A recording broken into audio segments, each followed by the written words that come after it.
अगर आप एनिमे देखते हो तो आपने नोटिस करा होगा कि एनिमे विलन्स की बॉडी परफेक्टली वैसी ही होती है जैसा हमारा ड्रीम बॉडी होता है। वहीं एनिमे विलन्स का माइंडसेट, कम्युनिकेशन, लीडरशिप सब कुछ टॉप नॉच होता है। इस वीडियो में मैं आपको बताऊंगा कि कैसे हम ह्यूमंस एनिमे विलन की तरह बॉडी बना सकते हैं और क्या सच में ऐसा पॉसिबल भी है या नहीं। ये पूरा एक बॉडी मैक्सिंग गाइड है। रोशन और साकित दोनों पक्के एनिमे लवर थे। जब से इन दोनों ने एनिमे देखना स्टार्ट करा था तब से इन्हें इनके जैसी बॉडी बनानी थी, लेकिन इनको कोई प्रॉपर गाइड नहीं मिल पा रही थी। तो ये डिसाइड करते हैं कि क्यों ना हम किसी ऐसे से पूछें जिसने ये अचीव करा हो। तभी उसे याद आता है कि मार्को, गांव का सबसे अट्रैक्टिव बॉडी वाला बंदा, उससे पूछते हैं क्या पता कि उसे कुछ पता। दोनों मार्को के पास जाते हैं। मार्को अपने घर के पास वाले जिम से ही आ रहा होता है। उसकी फूली हुई मसल्स को देख के इन दोनों में और ज्यादा जोश आ जाता है। रोशन कहता है, मार्को, हमें एनिमे के विलन्स की जैसे बॉडी बनानी है, क्या ये पॉसिबल है? और अगर हाँ तो तुम हेल्प कर सकते हो क्या? मार्को कुछ सोचता है और फिर कहता है कि हाँ, पॉसिबल तो है, बट उसके लिए एक प्रॉपर प्लान और गाइड की जरूरत होगी, वरना इंजरी और शायद उससे भी बुरा कुछ कर लोगे। मार्को आगे कहता है कि आइकॉनिक एनिमे विलन्स का चार्म सिर्फ उनकी पावर्स या फिलॉसफीज तक सीमित नहीं होता, उनका एस्थेटिक और पावरफुल फिजिक भी उन्हें अनफॉरगेटेबल बनाता है। तुम्हें याद है सुकुना, मदारा, लीवी एक्करमैन और रोरोनोआ ज़ोरो जैसे कैरेक्टर्स जो कि एक विजुअल आइडियल बन चुके हैं। शार्प बॉडी, एजिलिटी और एक चिजल्ड लुक जो स्पेशली इंडियन यूथ को काफी अट्रैक्ट करता है। लेकिन क्या ऐसे फिजिक्स रियलिटी में पॉसिबल है? और अगर पॉसिबल है तो उसका साइंटिफिक प्लस रियलिस्टिक प्रोसेस क्या है और कैसे हम इस प्रोसेस को फॉलो कर सकते हैं easily, smartly, without BS. Anime villains का विजुअल अपील, उनका हाई एनर्जी और डायनामिक फिजिक काफी लोगों के अंदर एक स्ट्रॉन्ग डिजायर जगाता है कि मुझे भी ऐसा बॉडी चाहिए। सुकुना का रॉ कावर और इंटिमिडेटिंग लुक, मदारा की अनशेकेबल प्रेजेंस, लीवाई का लीन बट डेडली वाइब और जोरो का ब्रूट विल पावर, ये सब कैरेक्टर्स सिर्फ फिजिकली स्ट्रॉन्ग नहीं है, बल्कि उनका ओवरऑल अपीयरेंस भी एक अलग लेवल का पावरफुल ऑरा क्रिएट करता है।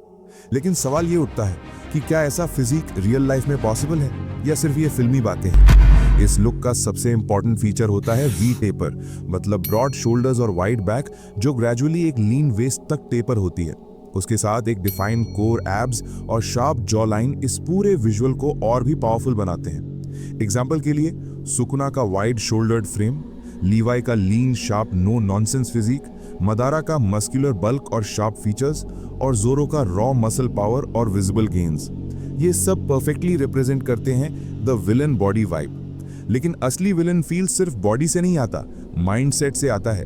ये कैरेक्टर्स सिर्फ वर्कआउट नहीं करते, अपने गोल्स को जीते हैं। उनके अंदर होती है अनशेकेबल डिसिप्लिन, रूथलेस फोकस और हिम्मत ना हारने वाला नेवर गिव अप एटीट्यूड। और मार्को आगे कहता है कि तुम दोनों को भी सबसे पहले डिसिप्लिन, फोकस और नेवर गिव अप एटीट्यूड को अपनाना पड़ेगा, उसके बाद ही आगे का कुछ हो सकता है। इस आइडिया को प्रैक्टिकल बनाने के लिए हमें क्लियर रोड मैप देने वाले हैं, जिसमें पॉपुलर एनिमे विलन्स के फिजिकल ट्रेट्स को मैच किया गया है रियल वर्ल्ड ट्रेनिंग टिप्स से। ये विजुअल गाइड फैंटेसी और रियलिटी के बीच के गैप का ब्रिज बनेगा और तुम्हें फील होगा कि भाई अगर ऐसा है तो ये बॉडी तो मैं भी बना सकता हूँ। शुरू करते हैं सुकुना से। इसका सबसे एस्थेटिकल पार्ट है इसका वी टेपर और साथ ही रॉ पावर, जिसको अगर रियल वर्ल्ड ट्रेनिंग से मिलाया जाए तो लैट्स और शोल्डर्स और कंपाउंड लिफ्ट्स सबसे मेन एक्सरसाइजेज होंगी। और साथ में अनवेवरिंग डोमिनेंस, क्योंकि सुकुना डोमिनेट करता है, तुम्हें भी करना होगा। वहीं दूसरी ओर लीवाई एक्करमैन, जिसका मेन फीचर है लीन एजिलिटी और शार्प जॉ लाइन, जिसके लिए हमें कोर स्ट्रेंथ, साथ ही एजिलिटी और जॉ लाइन व कुछ पोस्चर एक्सरसाइजेस को यूज में लाना होगा ताकि हम विजुअली भी अट्रैक्टिव बन जाए। और मदारा यूचिहा, जिसका ओवरऑल मसल मास बहुत ज्यादा है और डिफाइंड फीचर्स हैं, जिसके लिए अगेन हम कंपाउंड लिफ्ट्स और फुल बॉडी स्ट्रेंथ वर्कआउट्स पर ध्यान देंगे। और आखिर में रोरोनोवा ज़ोरो, जो प्योर रॉ पावर होल्ड करता है विद विजिबल मस्कुलेचर, जो कि अगेन कंपाउंड लिफ्ट से हो जाएगा। इतना सुनते ही साकित बोलता है, मार्को भाई यार, मुझे तो ये सब एक्साइटिंग लग रहा है। मतलब कि अगर हम कंपाउंड लिफ्ट्स और थोड़ी जॉ लाइन पे अच्छे से काम कर लें तो हम भी विलन के जैसी बॉडी अचीव कर सकते हैं। मार्को कहता है, हाँ बिल्कुल। तभी रोशन कहता है, भाई क्या आप और डिटेल में बता सकते हैं कि एक्सरसाइज में एग्जैक्टली क्या क्या करना है?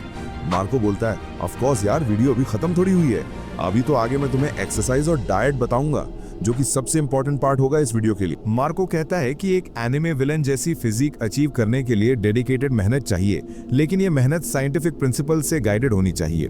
अगर कोई स्मार्ट ट्रेनिंग और न्यूट्रिशन के लिए जेन्युइनली कमिट करे तो ये ट्रांसफॉर्मेशन किसी के लिए भी एक्सेसिबल है। 1. फाउंडेशन। जो लोग एस्थेटिक बॉडी पागलू होते हैं उनका टेंडेंसी होता है कि वो स्टार्टिंग में बाइसेप कर्ल्स या क्रंचेस जैसे आइसोलेशन एक्सरसाइजेस पर फोकस करने लगते हैं, लेकिन कॉम्प्रहेंसिव स्ट्रेंथ और बेटर बॉडी कॉम्पोजिशन के लिए फंडामेंटल बिल्डिंग ब्लॉक्स होते हैं कंपाउंड एक्सरसाइजेस। ये एक्सरसाइज एक साथ मल्टीपल मसल ग्रुप्स को एंगेज करते हैं। यही पावर मूव्स हैं जो पूरे बॉडी में स्ट्रेंथ और मसल बनाते हैं। कॉम्पाउंड लिफ्ट्स को प्रायोरिटी देना टाइम वेस्ट होने से बचाता है और सस्टेनेबल लॉन्ग टर्म प्रोग्रेस का स्ट्रॉन्ग फाउंडेशन सेट करता है। अगर इन्हें निगलेक्ट किया गया तो प्लेटो, मस्कुलर इम्बैलेंस और स्लो डेवलपमेंट जैसे प्रॉब्लम्स आते हैं। रोशन कहता है कि भाई, क्या आप हमें कुछ एग्जैक्ट एक्सरसाइज बता सकते हैं कॉम्पाउंड लिफ्ट के लिए? मार्को कहता है कि हाँ बिल्कुल, मैं तुम्हें कुछ essential compound lifts included exercises बता देता हूँ। सबसे पहला और सबसे बेस्ट है डेड लिफ्ट्स। ओवरऑल बैक और लेग पावर के लिए मोस्ट एसेंशियल एक्सरसाइज है। उसके बाद ओवरहेड प्रेस जो स्ट्रॉन्ग और ब्रॉड शोल्डर्स के लिए है, और लास्टली स्क्वाट्स जो पावरफुल लेग्स और कोर स्टेबिलिटी के लिए है। ये तीनों एक्सरसाइजेस सीरियस गेन्स के लिए नॉन नेगोशिएबल हैं। 2. टारगेटेड एस्थेटिक्स, वी टेपर और कोर स्ट्रेंथ के लिए एक्सरसाइजेस। मार्को कहता है कि कंपाउंड लिफ्ट से तो स्ट्रेंथ आ जाएगा, लेकिन classic villain V taper, broad shoulder से नैरो वेस्ट तक अचीव करने के लिए स्पेसिफिक फोकस होना चाहिए लैट्स और शोल्डर्स पे। साकेत कहता है कि भाई, वाइड बैक के लिए इफेक्टिव एक्सरसाइज क्या हो सकता है? तभी मार्को कहता है, सिर्फ ये 3 एक्सरसाइज काफी हैं तुम्हारे बैक को चौड़ा करने के लिए, पुलअप्स, चिनअप्स और लैट पुल डाउन्स। तभी रोशन कहता है, भाई ब्रॉडर शोल्डर्स बिल्ड करने के लिए भी कुछ बता दो। मार्को कहता है, ओके यार, बता देता हूं, तू भी क्या याद रखेगा। लैटरल रेजेस और आर्नोल्ड प्रेस, सिर्फ ये दोनों एक्सरसाइज करने से तुम्हारे शोल्डर्स ब्रॉडर होने लगेंगे, लाइक एन एनिमे विलन। एक स्ट्रॉन्ग और डिफाइंड कोर भी एक पावरफुल मिड सेक्शन के लिए एक क्रिटिकल कंपोनेंट है। सिर्फ ट्रेडिशनल क्रंचेस के अलावा फोकस होना चाहिए फुल कोर एक्सरसाइजेस पे, जैसे प्लैंक्स जो स्टेबिलिटी के लिए है, हैंगिंग लेग रेजेस जो लोअर एब्स और हिप फ्लेक्सर्स के लिए है, और रशियन ट्विस्ट्स जो ओब्लिक्स के लिए है। ये एक्सरसाइजेस सिर्फ सुपरफिशियल एब्स मसल्स को ही नहीं बल्कि पूरे कोर को स्ट्रेंथन करते हैं, जिससे वेस्ट लाइन और भी ज्यादा टाइट और डिफाइंड लगते हैं। साकेत कहता है कि भाई, मान गया यार, इतना डिटेल्ड लेवल ऑफ ट्रेनिंग जो जेनरिक फिटनेस एडवाइस से आगे जाकर एक्शनेबल स्टेप्स बता रहे हो, जिससे हम जैसे एस्थेटिक बॉडी पागलू अपनी वर्कआउट्स को स्पेसिफिक एस्पिरेशनल फिजिक के अकॉर्डिंग टेलर कर सकते हैं। इसके लिए थैंक यू। तभी मार्को कहता है, वीडियो लाइक कर देते तो अच्छा होता। तभी रोशन बोलता है, भाई आपने जॉ लाइन और पोस्चर के लिए तो कुछ बताया ही नहीं, जो कि अट्रैक्शन का मेन सेंटर है। 3. The extra edge, jaw line exercises और पोस्चर टिप्स। एनिमे कैरेक्टर्स में जो शार्प और डिफाइंड जॉ लाइन्स होती हैं वो एक सिग्निफिकेंट एस्थेटिक डिटेल है। हाँ, जेनेटिक्स जरूर रोल प्ले करता है, लेकिन कुछ इंप्रूवमेंट पॉसिबल है टारगेटेड एक्सरसाइजेस के थ्रू। मार्को, रोशन और साकेत को कुछ simple jaw line improvement exercises बताता है, जो कि हैं चिन टक्स, जॉ फ्लेक्स जिसको चिन लिफ्ट्स भी कहते हैं, और कंसिस्टेंट च्यूइंग एक्सरसाइजेस। ये जॉ और नेक मसल्स को स्ट्रेंथन करते हैं, जो एक और ज्यादा डिफाइंड अपीयरेंस क्रिएट करते हैं। पोस्चर, जो अक्सर इग्नोर की जाती है, वो भी ओवरऑल फिजिकल प्रेजेंस को प्रोफाउंडली इंपैक्ट करती है। सीधा खड़े रहना, शोल्डर्स पीछे और चेस्ट बाहर, ये सिर्फ कॉन्फिडेंस नहीं दिखाता बल्कि वी टेपर और फिजिक को और एनहांस करता है। ये शो करता है कि आपने मेहनत की है अपने फिजिक पे, क्योंकि एनिमे विलन लुक सिर्फ बड़े बड़े मसल्स तक लिमिटेड नहीं है, ये एक ओवरऑल प्रेजेंस, डेफिनेशन और कॉन्फिडेंट बियरिंग का कॉम्बो है। 4. Consistency and progressive overload, the non negotiables. Consistency किसी भी फिटनेस जर्नी में सबसे इंपॉर्टेंट फैक्टर है। The only bad workout is the one that didn't happen. जैसे कोई भी विलन फर्स्ट अटेम्प्ट में सक्सेस नहीं पाता, वैसे ही कंसिस्टेंट एफर्ट हर दिन देना पड़ता है ताकि रिजल्ट्स आएं। फिटनेस कोई क्विक फिक्स नहीं है बल्कि एक कंटिन्यूअस जर्नी है। प्रोग्रेसिव ओवरलोड ही कंटिन्यूअस ग्रोथ का मैकेनिज्म है। जैसे जैसे स्ट्रेंथ बढ़ती है वैसे वैसे वेट्स, रेप्स या सेट्स को ग्रेजुअली इंक्रीज करना जरूरी होता है। बॉडी को नए चैलेंजेस चाहिए होते हैं अडेप्ट होने के लिए। मार्को आगे कहता है कि अगर तुम ये नहीं करते तो प्लेटो आता है और शायद तुम गिव अप कर दो। कंसिस्टेंसी और प्रोग्रेसिव ओवरलोड के बिना फिटनेस गोल्स फेल हो जाते हैं।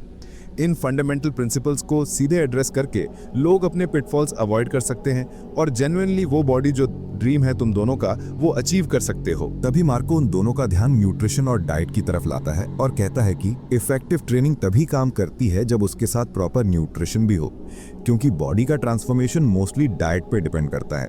ये लाइन खाना सही तो बॉडी सही एक बेसिक बट सॉलिड ट्रूथ है।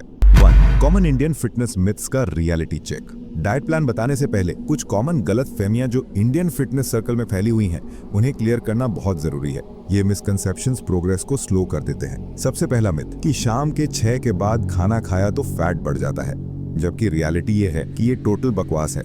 बॉडी फैट बढ़ने या घटने का मेन फैक्टर होता है टोटल कैलोरी इंटेक और मैक्रो बैलेंस, ना कि खाने का टाइमिंग। दूसरी मिथ है कि ज्यादा प्रोटीन किडनी खराब कर देती है, और रियलिटी है कि ऐसा बिल्कुल नहीं है। हेल्दी इंडिविजुअल्स के लिए हाई प्रोटीन डाइट सेफ है और मसल रिकवरी और फैट लॉस के लिए एसेंशियल भी। तीसरी मिथ है कि कार्ब्स से बॉडी बिगड़ती है, लेकिन रियलिटी यह है कि कार्बोहाइड्रेट्स तुम्हारी बॉडी का मेन फ्यूल सोर्स है, स्पेशली वर्कआउट के टाइम। लो कार्ब होने से तुम्हारी एनर्जी, मूड और मेटाबॉलिज्म डाउन हो सकता है। वहीं स्मार्ट कार्ब्स जैसे ओट्स, चावल, फ्रूट्स सही पोर्शन में लेना इंपॉर्टेंट है। और एक लास्ट मिथ जो है कि फिट होने के लिए सप्लीमेंट्स लेना जरूरी है।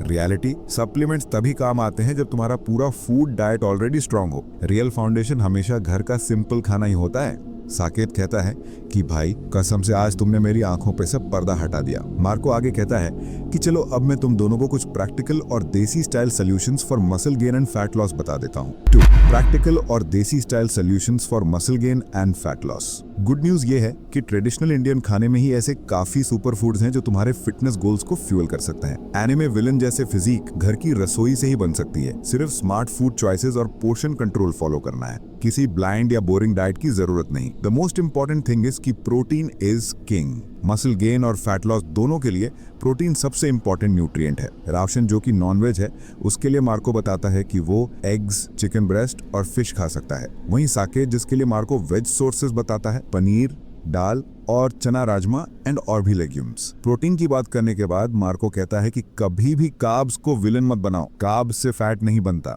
गलत कार्ब्स और ओवर ईटिंग से बनता है। स्मार्ट कार्ब्स के लिए तुम दोनों ब्राउन राइस, किनवा, मिलेट्स जैसे रागी, बाजरा, ज्वार, ये कार्ब्स तुम्हें लॉन्ग लास्टिंग एनर्जी देते हैं और क्रेविंग से बचाते हैं। उसके बाद मार्को हेल्दी फैट्स और माइक्रो न्यूट्रिएंट्स भी बता देता है। नट्स जैसे आमंड्स, वॉलनट्स, चिया सीड्स, थोड़ा सा घी भी गुड फैट्स प्रोवाइड करता है। साथ ही लीफी ग्रीन्स और क्रूसिफेरस वेजीज जैसे पालक, ब्रोकोली, पत्ता गोभी से तुम्हें मिलेगा फाइबर, विटामिन्स और मिनरल्स। ये सब न्यूट्रिएंट्स बॉडी के स्मूथ फंक्शनिंग के लिए अनसंग हीरोज होते हैं। सबसे इंपॉर्टेंट है core principle, balance and smart portions. देसी खाना जैसे दाल, चावल, पनीर, मिलेट्स, सब्जी सब न्यूट्रिशियस होते हैं, लेकिन प्रॉब्लम तब आती है जब ऑयल ज्यादा होता है या क्वांटिटी कंट्रोल नहीं होती। इसलिए गोल ये होना चाहिए कि कम नहीं लेकिन समझदारी सिखाओ। ये अप्रोच फूड को रेस्ट्रिक्ट करने के बजाय स्मार्टली और पॉजिटिवली हैंडल करना सिखाता है, बिना अपनी कल्चर से दूर जाए। 3. Hydration and micronutrients, the often overlooked essentials. Hydration चाहे जितना सिंपल लगे, ऑफन इग्नोर किया जाता है, लेकिन ये परफॉर्मेंस, रिकवरी और ओवरऑल हेल्थ के लिए क्रिटिकल होता है। रोजाना 8 से 12 ग्लास पानी पीना मैंडेटरी है, क्योंकि मसल्स, मेटाबॉलिज्म और ब्रेन फंक्शन सब कुछ इस पे डिपेंड करता है। सिर्फ मैक्रोन्यूट्रिएंट्स नहीं, माइक्रोन्यूट्रिएंट्स भी इक्वली इंपॉर्टेंट होते हैं। ये विटामिन्स और मिनरल्स जो तुम्हें फ्रूट्स और वेजिटेबल से मिलते हैं, बॉडी के इंटरनल सिस्टम्स को स्मूथ चलाने के लिए जरूरी होते हैं। माइक्रोन्यूट्रिएंट्स जरूरी होते हैं एनर्जी लेवल्स बूस्ट करने के लिए, मसल फंक्शन और न्यूट्रिएंट ट्रांसपोर्ट में हेल्प करने के लिए, इम्यूनिटी और रिकवरी के लिए भी। अगर इन्हें इग्नोर किया गया तो फटीग, परफॉर्मेंस लो, इंजरी का रिस्क और प्रोग्रेस स्लो हो सकती है।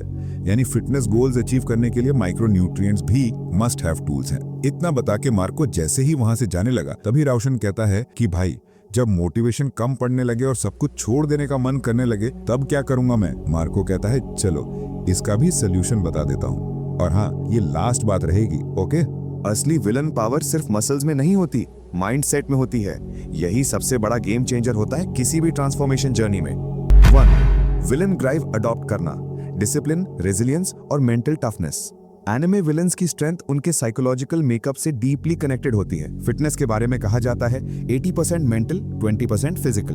लो मोटिवेशन वाले दिन आएंगे, प्लेटूज आएंगे, गिव अप करने का मन करेगा, तब काम आता है लेकिन तुम हिम्मत मत हारना बॉस। जैसे मोहम्मद अली ने कहा था, तुम्हारा बॉडी कुछ भी झेल सकता है, तुम्हें सिर्फ अपने माइंड को मनवाना पड़ता है। डिसिप्लिन मोटिवेशन से अलग होता है। मोटिवेशन स्टार्ट करता है, लेकिन हैबिट ही कंसिस्टेंसी लाती है। Motivation is what gets you started, habit is what keeps you going. Villain drive का कॉन्सेप्ट इस मेंटल टफनेस को रिलेटेबल और एस्पिरेशनल बनाता है।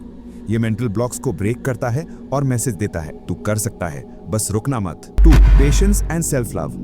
फिटनेस का लॉन्ग गेम। फिटनेस एक लाइफस्टाइल है, एक मैराथन, ना कि एक स्प्रिंट। कभी किसी ड्रीम को सिर्फ इसलिए मत छोड़ो क्योंकि उसे पूरा करने में टाइम लगेगा। टाइम तो वैसे भी निकल ही जाएगा। प्रोसेस से प्यार करना सीखो। प्रोग्रेस अप डाउन होती रहेगी, कुछ दिन अच्छे, कुछ दिन बोरिंग, लेकिन हर हेल्दी मील, हर वर्कआउट रैप एक छोटी जीत होती है। सबसे इंपॉर्टेंट, अपने आप से प्यार करो। ये जर्नी किसी और जैसे बनने की नहीं, अपने बेस्ट वर्जन बनने की है। अपने बॉडी का ध्यान रखो, ये तुम्हारा असली घर है। जब तुम प्रोसेस को एंजॉय करते हो और अपने आप को एक्सेप्ट करते हो, तब फिटनेस एक लॉन्ग टर्म हेल्दी जर्नी बन जाती है। कोई क्रैश डाइट या शॉर्ट टर्म प्लान नहीं, एक रियल ग्लो अप। इतना कह के मार्को अपने घर की तरफ चला जाता है। वहीं रोशन और साकेत दोनों फुल मोटिवेशन के साथ जिम मेंबरशिप लेने जिम की तरफ भागते हैं।